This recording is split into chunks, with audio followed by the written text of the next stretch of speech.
नमस्कार, हमारे चैनल में आपका स्वागत है। मैं हूं रामचंद्र मौर्य। साथियों, दिल्ली के बाद अब बिहार का नंबर आ गया है।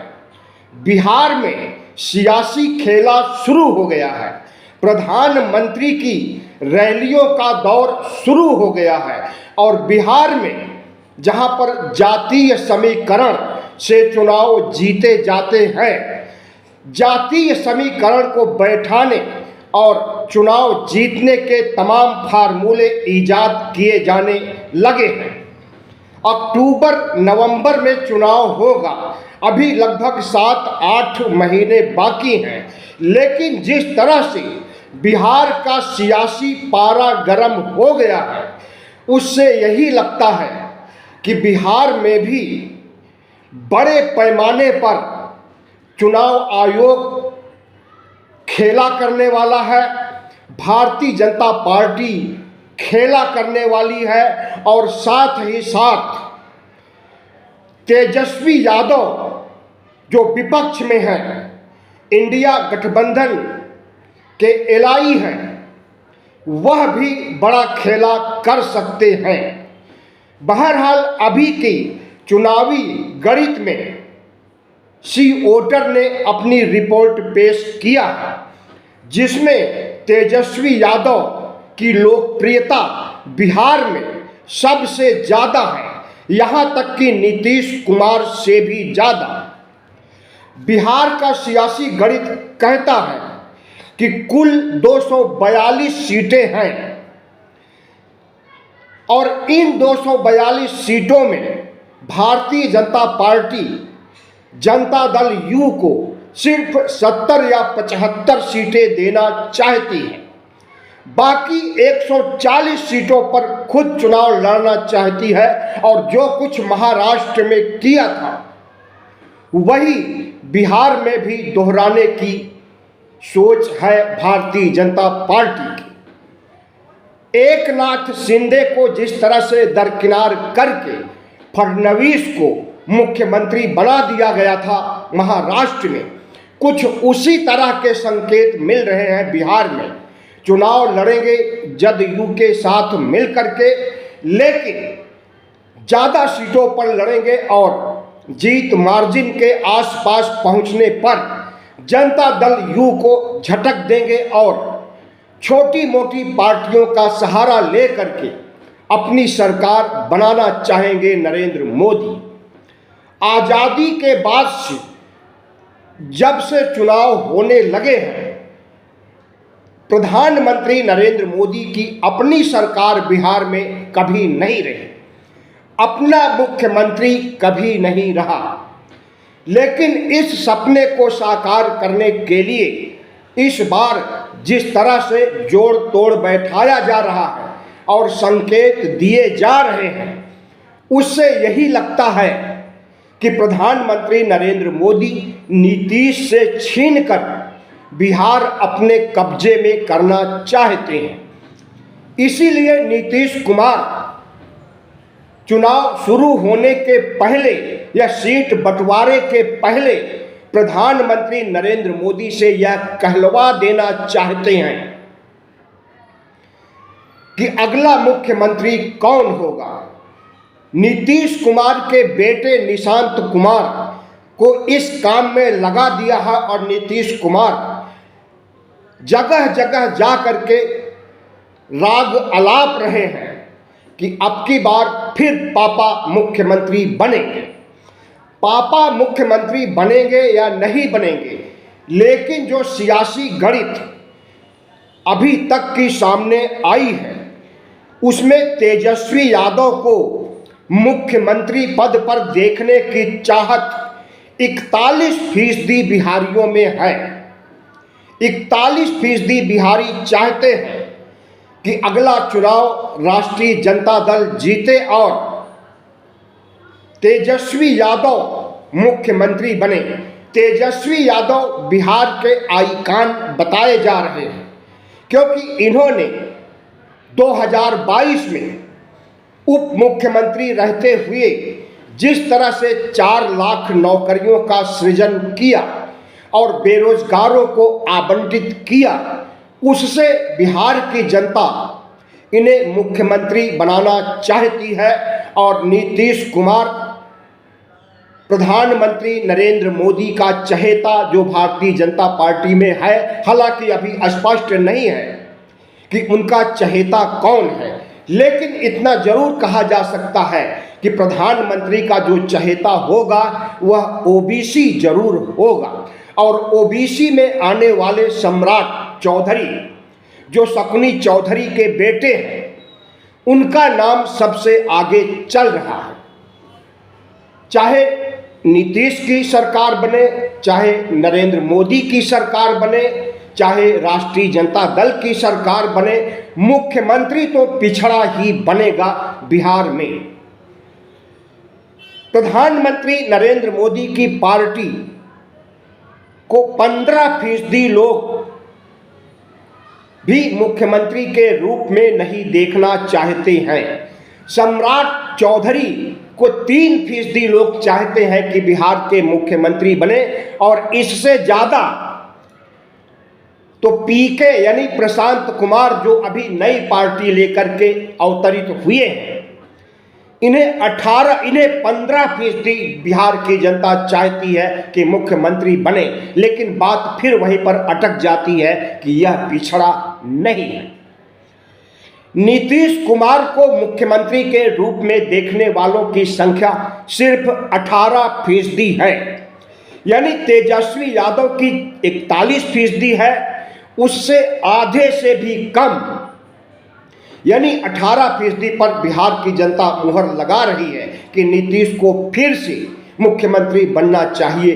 20 साल हो गए, 2015 से 2005 से नीतीश कुमार मुख्यमंत्री हैं, और इन 20 सालों में उनके प्रति जो एंटी इनकम्बेंसी हुई है, भारतीय जनता पार्टी से मिलकर और बार बार पाला बदलने का काम, कभी राष्ट्रीय जनता दल इंडिया के साथ, कभी भारतीय जनता पार्टी एनडीए के साथ, ये जो धमा चौकड़ी लगाए हुए हैं, इससे नीतीश का पारा गिरा है। तो जाहिर है कि बिहार में अगर नरेंद्र मोदी और चुनाव आयोग का खेला नहीं होगा तो अभी के संकेतों के अनुसार तेजस्वी यादव एक युवा मुख्यमंत्री बन सकते हैं। 45% लोग नीतीश कुमार से नहीं, तेजस्वी यादव से प्रभावित हैं, क्योंकि इन्होंने रोजगार दिया है। तो 45% बेरोजगार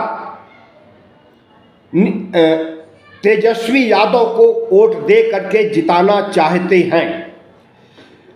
नीतीश कुमार की किसी भी योजना से बिहार वासी खुश नहीं दिख रहे हैं। जितनी भी योजनाएं लेकर के आए हैं उससे बिहार का विकास नहीं हो सका है, बल्कि बिहार बद से बदतर हुआ है। अभी बोधगया में बौद्धों का आंदोलन चल रहा है। BTMC Bodhgaya temple management committee में ब्राह्मणों का वर्चस्व हटाने के लिए और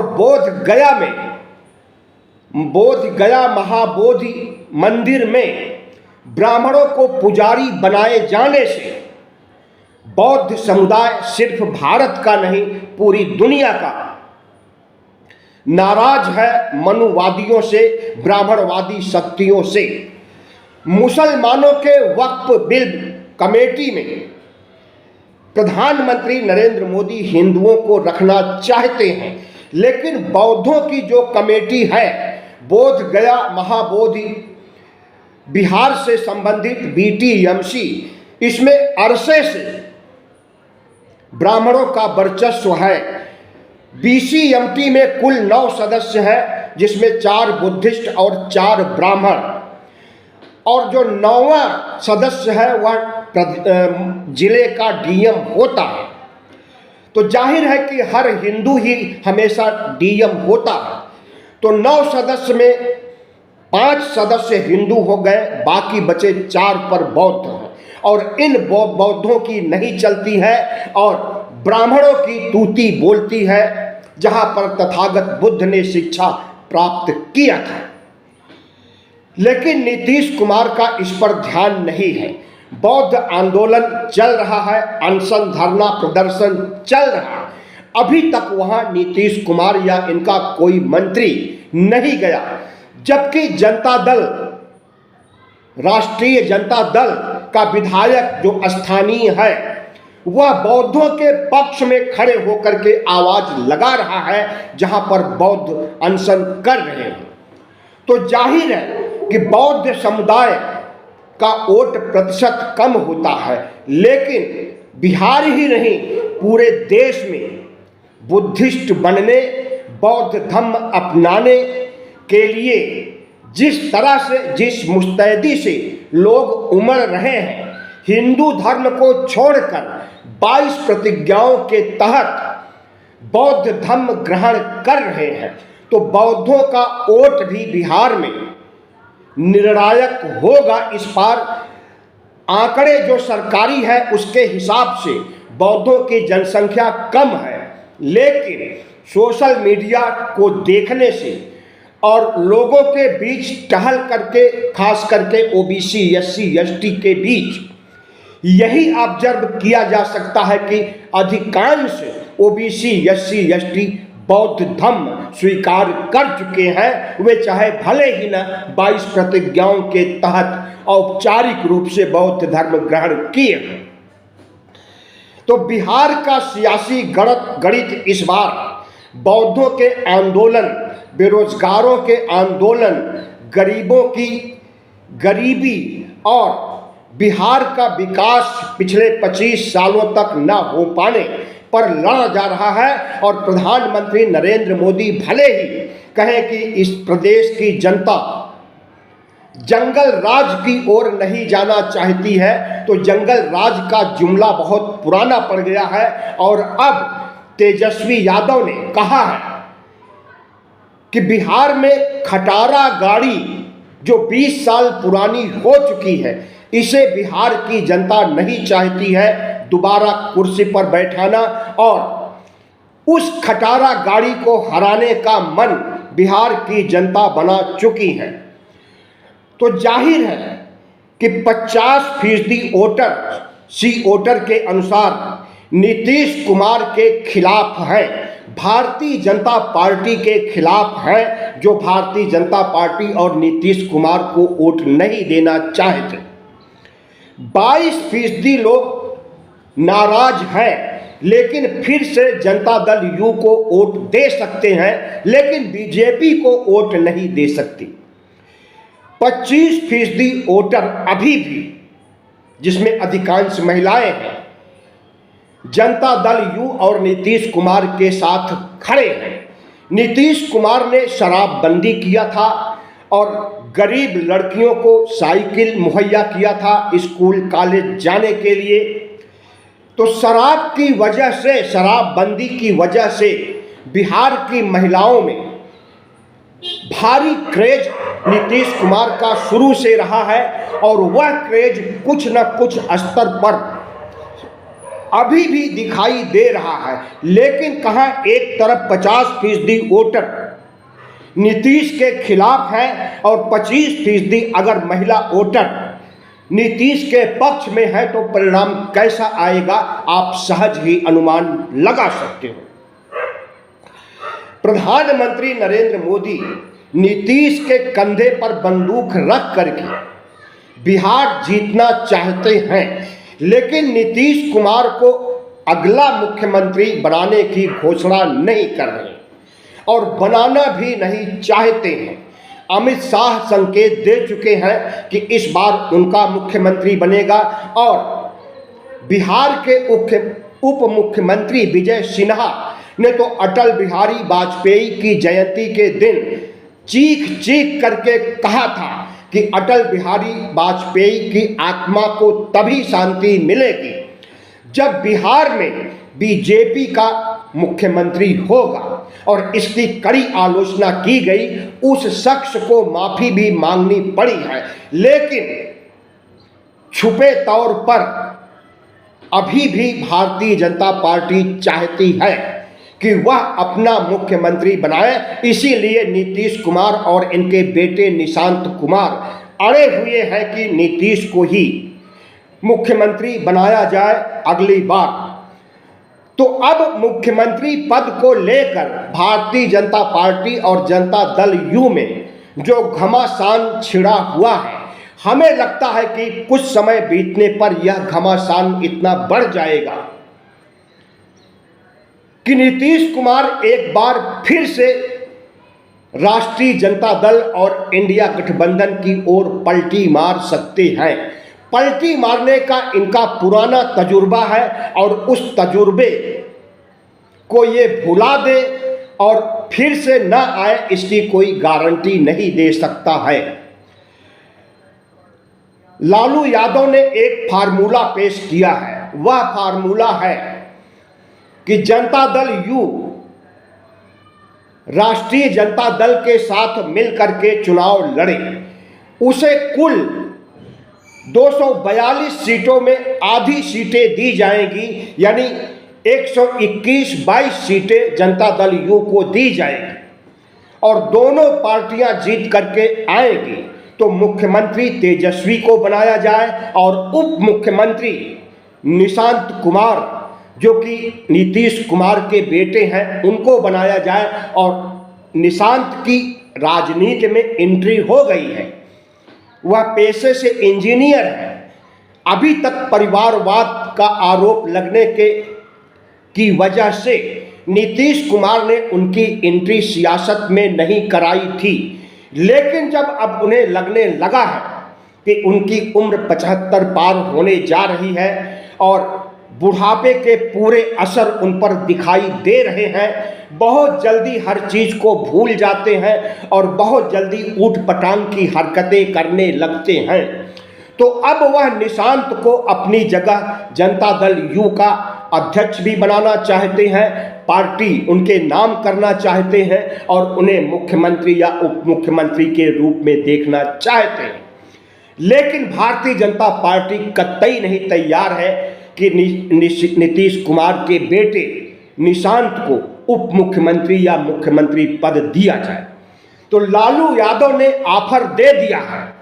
अब फैसला नीतीश कुमार को करना है कि उन्हें राष्ट्रीय जनता दल में शामिल हो करके, इंडिया गठबंधन में शामिल हो करके निशांत को उप मुख्यमंत्री बनाना है और जनता दल यू को बचाना है। जी हां, अमित शाह की गिद्ध दृष्टि जनता दल यू पर पड़ी हुई है। उनके 12 लोकसभा सदस्यों को तोड़ना चाहते हैं और आए दिन इसकी भनक मिलती रहती है नीतीश कुमार को। जनता दल यू को तोड़ करके अपनी पार्टी भारतीय जनता पार्टी में शामिल करना चाहते हैं। ऐसा कई बार कोशिशें कर चुके हैं, लेकिन जनता दल यू अभी तक नहीं टूट सका है। इसके खिलाफ उन्होंने सीबीआई, ईडी, आईटी का भी इस्तेमाल किया, फिर भी नीतीश कुमार अपनी पार्टी को नहीं टूटने दिए। तो महाराष्ट्र का खेला बिहार में नहीं हो पाएगा, इतना तो सुनिश्चित है। महाराष्ट्र और बिहार में बहुत बड़ा सियासी अंतर है। महाराष्ट्र में जिस तरह से इन्होंने चुनाव आयोग के जरिए जितना बड़ा घोटाला किया है मतदाताओं को बढ़ाने का, कि वयस्कों की जितनी जनसंख्या नहीं है उससे ज़्यादा वयस्क वोट जोड़े गए, इसका खुलासा राहुल गांधी ने किया। लेकिन वह खेला बिहार में नहीं हो सका है, क्योंकि बिहार में तेजस्वी यादव वोटरों से संवाद बनाए हुए हैं और कहां पर फर्जी वोटर बढ़ाए जा रहे हैं और कहां पर राष्ट्रीय जनता दल के वोटर घटाए जा रहे हैं, इसे उनकी निगरानी में लिया गया है और हर जगह वह आवाज़ उठा करके चुनाव आयोग को बेनकाब करने, भारतीय जनता पार्टी को बेनकाब करने का सिलसिला शुरू कर चुके हैं, तो जाहिर है जो खेला महाराष्ट्र और हरियाणा में हुआ वह बिहार में संभव नहीं है। प्रधानमंत्री नरेंद्र मोदी पूरे भारत को जीत चुके हैं। सभी बड़े राज्यों में, खास करके उत्तर भारत के सभी बड़े राज्यों में अपना परचम फहरा चुके हैं, चाहे वो महाराष्ट्र हो, चाहे वो मध्य प्रदेश हो, चाहे वो छत्तीसगढ़ हो, राजस्थान हो, उत्तराखंड हो, उत्तर प्रदेश हो, हर राज्यों पर इनका कब्जा हो चुका है। लेकिन बिहार ही एक ऐसा अछूता राज्य है जहां पर अभी तक नरेंद्र मोदी अपना मुख्यमंत्री नहीं बना सके हैं। और अपना मुख्यमंत्री बनाने की दौड़ में अगर नीतीश कुमार के साथ ज्यादती करेंगे तो नीतीश कुमार को वक्त नहीं लगेगा फिर से इंडिया गठबंधन में लौट जाने और लालू यादव के फार्मूले को स्वीकार करने में। तो जाहिर है अभी तो बिहार का खेला शुरू ही हुआ है। आगे बिहार का ऊंट किस करवट बैठता है कुछ नहीं कहा जा सकता। अभी तेजस्वी यादव की जीत के बारे में भी पक्के तौर पर नहीं कहा जा सकता है, लेकिन प्रधानमंत्री नरेंद्र मोदी जिनकी फितरत है झूठे जुमले गढ़ना, झूठ बोलना, वह झूठ अभी भागलपुर की रैली में बोल करके आए हैं। वहां से पहले समझ लीजिए कि प्रधानमंत्री नरेंद्र मोदी जिस इलाके या राज्य या जिस देश में जाते हैं वहां से अपना नजदीकी रिश्ता निकाल देते हैं। इसमें बिहार भी पीछे नहीं है। अभी भागलपुर में उन्होंने कहा कि बचपन में मैं मधुबनी पेंटिंग का कलाकार था। स्कूल में, घर पर मधुबनी पेंटिंग बनाता था। रहने वाले गुजराती हैं और बचपन में मधुबनी पेंटिंग का शौक चढ़ गया। कोई विश्वास कर सकता है? उनका भागलपुर में कहना था कि 365 दिन में से 300 दिन हम मखाना खाते हैं। मखाना बिहार का कृषि उपज है जो पूरे देश में ही नहीं दुनिया में विख्यात है। उस मखाने की सराहना में इतना बड़ा झूठ बोल गए जिस पर कोई भी बिहारी विश्वास करने वाला नहीं है।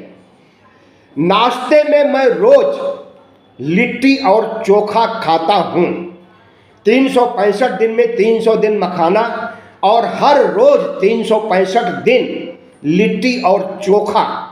प्रधानमंत्री नरेंद्र मोदी इतना बड़ा झूठ बोलते हैं कि अपने ही झूठ में फंस जाते हैं। और इतना ही नहीं, उन्होंने यहाँ तक कहा कि शायद मैं बिहार में कभी पैदा हुआ था, मैं बिहार का लाल हूँ। किस जन्म में पैदा हुए थे यह बताना नहीं चाहते हैं, लेकिन पैदा हुआ था इतना जरूर कहना चाहते हैं। और इन सब जुमलों से बिहार के लोग सावधान हो चुके हैं और अब बिहार के लोग उन्हें याद दिला रहे हैं। 15-15 लाख रुपए की, किसानों की आमदनी दोगुनी करने की, बेरोजगारों को 2-2 करोड़ नौकरियां हर साल दिलाने की। तो जाहिर है कि प्रधानमंत्री नरेंद्र मोदी जिस तरह से बिहार में भाषण दे करके आए हैं उसकी खिल्ली उड़ाई जा रही है और नरेंद्र मोदी की बिहार में हंसी का पात्र बनाया गया है। लेकिन जैसा कि मैंने कहा कि चुनाव अभी लगभग 7-8 महीने बाकी है। इन 7-8 महीनों में गंगा का पानी कितना बहेगा, किस तरफ बहेगा, उल्टी गंगा बहेगी या फिर नरेंद्र मोदी के पक्ष में परिणाम आएगा या नीतीश कुमार के पक्ष में परिणाम आएगा या तेजस्वी यादव की। लेकिन अभी के संकेत यही दे रहे हैं, सी वोटर भी यही कह रहा है कि तेजस्वी यादव का पलड़ा भारी है और इंडिया गठबंधन की सरकार, राष्ट्रीय जनता दल की सरकार बिहार में बनने वाली है। अगर सी वोटर के आंकड़े सही हैं और सही के करीब लगते भी हैं, क्योंकि बिहार की जमीन से जुड़े हुए जो पत्रकार हैं कमोबेश ऐसा ही उनका भी आकलन है। बहुत बहुत धन्यवाद। हमारे चैनल को सब्सक्राइब कीजिएगा, लाइक कीजिएगा और शेयर कीजिएगा।